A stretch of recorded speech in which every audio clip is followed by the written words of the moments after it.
Қадір түні не үшін қадір деп аталды? Ол Алла субханаху тағала қадір түні деп айтты. Қараңыздаршы, мына дұға бар. Ла илаха иллаллаху вахдаху ла шарика ла. Намаздан кейін айтылатын дұғалар. Ла илаха иллаллаху. Ла илаха, Құдай жоқ. Иллаллаху, тек қана Алладан басқа. Вахдаху, ол жалғыз.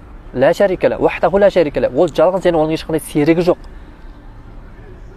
Алламен бірге ешкім жоқ. Оның серігі ешкім жоқ. Аллаға теңдесі жоқ. Лахул мүлк ва лахул хамд. Және ол бүкіл мүлк, бүкіл әлем, бүкіл байлық Алланыкі.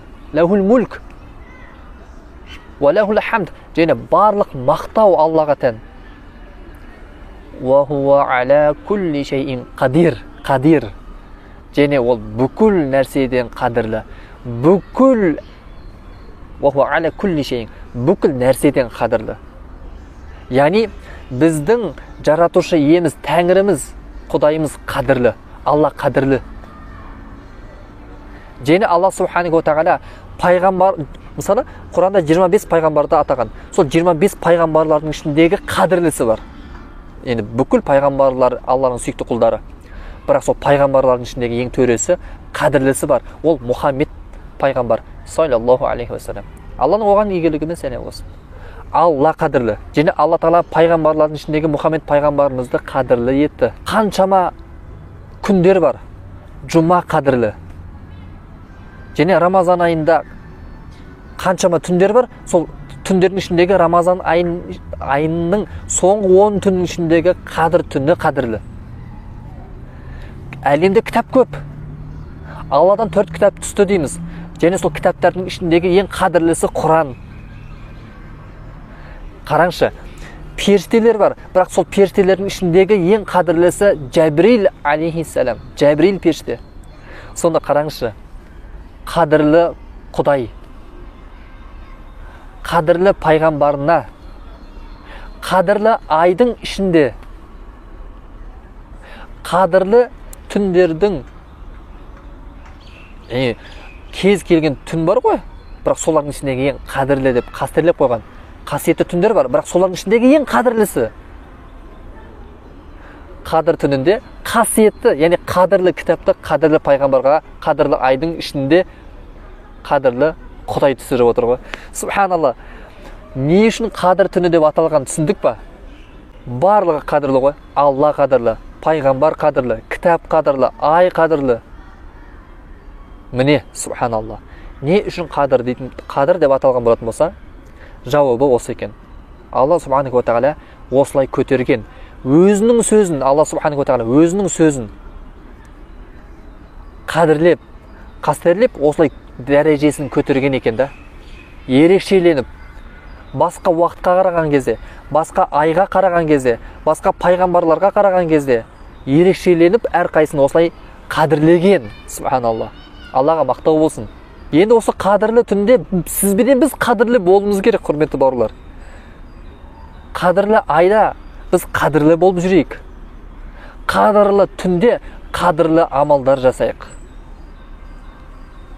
Құлшылық жасайық. Ал сол құлшылықтардың ішіндегі ең төресі, пайғамбарымыз айтты ғой, намаз деді.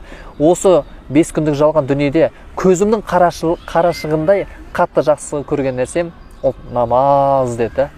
Пайғамбарымыз салсам қайтыс болайын деп жатқан кезде, бұл дүниемен қоштасайын деп жатқан кезінде қатты ауырды, білесіздер.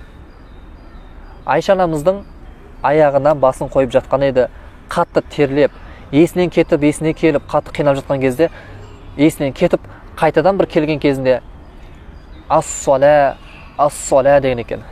Намаз деп. Яғни намазға бекем болыңдар. Намаз деп. Намаз деген сөзді, ас-сола деген сөзді қайталаған екен да. Яғни намазды пайғамбарымыз қатты жақсы көрген.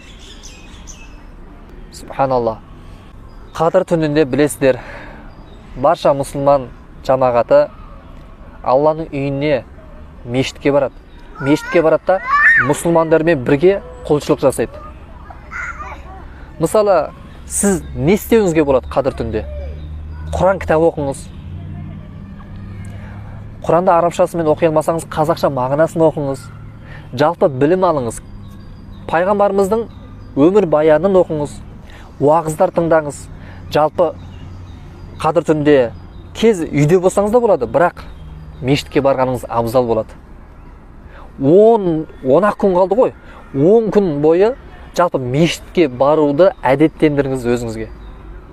Ал үйде болатын болсаңыз, кезінде, бала кезімізде білмейміз,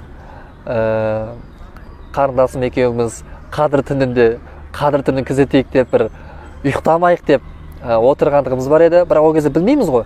Сөйтеміз де құр жаңағы қадір түні ұйықтауға болмайды екен дегенді естіп алдық қой. Сөйтеміз де телевизор көріп, ұйқымыз келе бастаған кезде кофе ішіп солай істегендігіміз бар еді, бірақ қазір есіме түссе күлемін. Яғни білмейтін кісілер осылай істеуі мүмкін да, бірақ олай емес. Қадір түнде құр ұйықтамай былай отыру емес, құр таң атқызу емес. Яғни бір нәрсемен шұғылдану керекпіз. Алланың жақсы көретін амалдарымен шұғылдану керекпіз.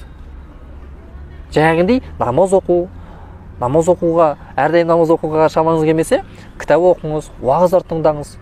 Мұсылман бауырлармен бірге отырып, жаңағы сұхбаттасыңыз, яғни Алла жайында, пайғамбар жайында, жалпы Алланың ұнататын хайыр, ихсан амалдарын жасауға тырысыңыз. Ләйләтул қадри хайру мин әлфи шәһр. Ал қадір түні болса, ол 1000 айдан қайырлы дейді біздің Тәңіріміз.